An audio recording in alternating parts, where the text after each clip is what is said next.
Hi, இன்றைக்கி பார்த்தீங்கன்னா வெங்காயத்தாள் வச்சு ஒரு புலாவ் தான் பண்ணியிருக்கேன். நார்மலாக நம்ம பண்ணுற மாதிரி பட்டை, சோம்பு, கிராம்பு எல்லாம் போட்டுட்டு இதோட காய்கறிகளும் என்னென்ன காய்கறிகள் கிடைக்குதோ அதை எல்லாத்தையும் சேர்த்துருக்குறேன். கத்திரிக்காய், முருங்கைக்காய், உருளைக்கிழங்கு இதையும் சேர்த்து பண்ணியிருக்கேன். நார்மலாக புலாவ் பண்ணுறதோட சேர்த்து இந்த வெங்காயத்தாளையும் போட்டு பண்ணியிருக்கிறேன்.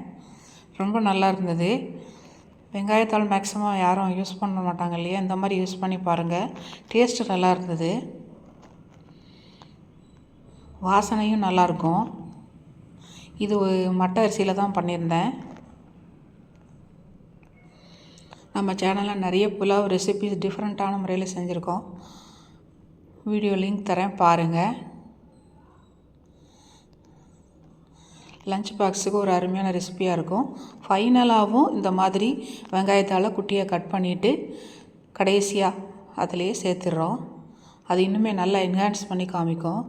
மார்னிங் பிரேக்ஃபாஸ்ட்டு ராகி புட்டு. ஓகே, பாய்.